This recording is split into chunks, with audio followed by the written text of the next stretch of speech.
Tuhan bersamamu.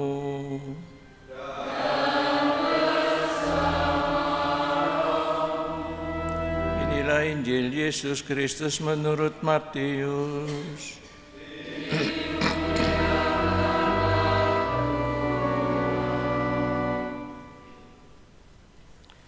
Dalam khotbah di bukit, Yesus berkata kepada murid-muridnya, "Kamu adalah garam dunia. Jika garam itu menjadi tawar, dengan apakah ia diasinkan? Tidak ada lagi gunanya selain dibuang dan diinjak-injak orang. Kamu adalah terang dunia. Kota yang terletak di atas gunung tidak mungkin tersembunyi. Lagi pula orang tidak menyalakan pelita lalu meletakkannya di bawah gantang, melainkan di atas kaki dian, sehingga menerangi semua orang di dalam rumah. Demikianlah hendaknya terangmu bercahaya di depan orang, supaya mereka melihat perbuatanmu yang baik dan memuliakan Bapamu yang di surga. Janganlah kamu menyangka bahwa aku datang untuk meniadakan hukum Taurat atau kitab para nabi. Aku datang bukan untuk meniadakannya, melainkan untuk menggenapinya. Karena aku berkata kepadamu, sungguh selama belum lenyap langit dan bumi ini, tidak satu iota atau satu titik pun akan ditiadakan dari hukum Taurat sebelum semuanya terjadi. Karena itu, siapa yang meniadakan salah satu perintah hukum Taurat, sekalipun yang paling kecil, dan mengajarkannya demikian kepada orang lain, ia akan menduduki tempat yang paling rendah di dalam kerajaan surga.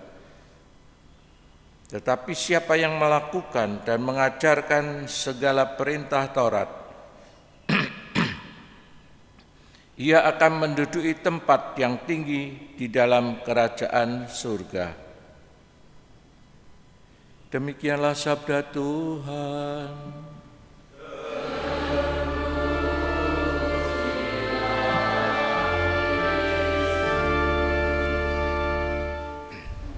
Ada dua hal atau dua tanda,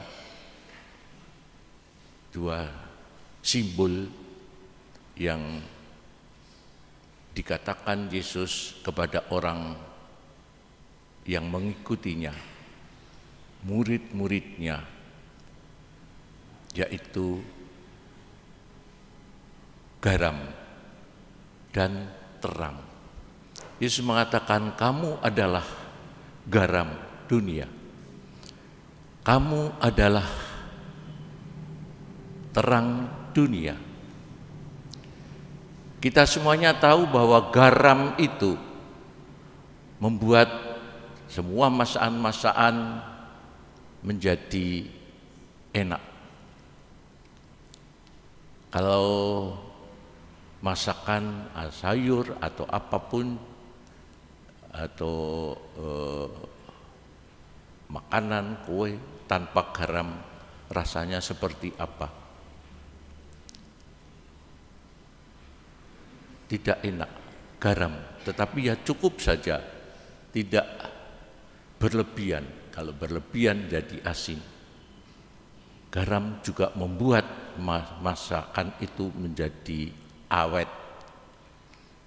Awet itu bisa berlangsung lama. Kalau ikan diasinkan menjadi awet lama.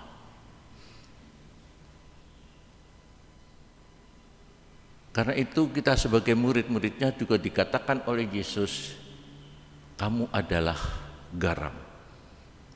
Diharapkan kehidupan dan kesaksian-kesaksian hidup orang-orang Kristen, orang-orang Katolik itu enak, baik di dalam masyarakat, di dalam keluarga, ataupun dimanapun juga di tempat kerja, menjadikan enak, menjadikan nyaman, menjadikan hidup bersama menjadi damai dan tenang.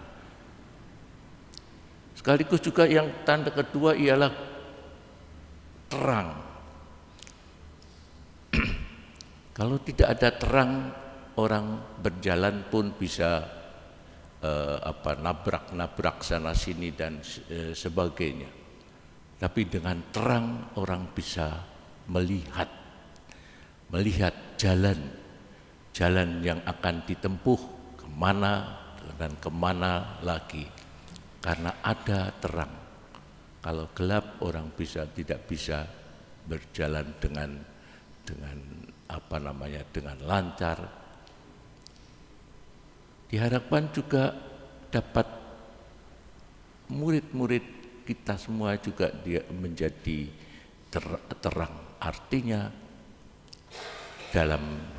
dengan sabda Tuhan sang terang kita bisa berjalan dalam kehidupan ini sesuai dengan apa yang dikehendaki dalam sabda terang itu, sabda sang terang dunia, ya Yesus sendiri terang hidup. Dua tanda inilah yang dikatakan oleh Yesus kepada pengikut-pengikutnya, murid-muridnya dan kita semua, jadilah kamu garam dunia. Jadilah kamu terang dunia. Marilah kita bersama-sama bersyukur serta juga mohon rahmat Tuhan, khususnya juga pada hari ini, hari lahirnya Pancasila yang menjadi ideologi negara, masyarakat negara kita. Satu yang sungguh-sungguh penting karena dapat mempersatukan seluruh bangsa Indonesia ini. Dan kemana hidup, arah kehidupan kita sebagai bangsa. Marilah kita hening sejenak merenungkan panggilan kita seperti kata Yesus sendiri, kamulah garam dunia, kamulah terang dunia. Kita hening sejenak.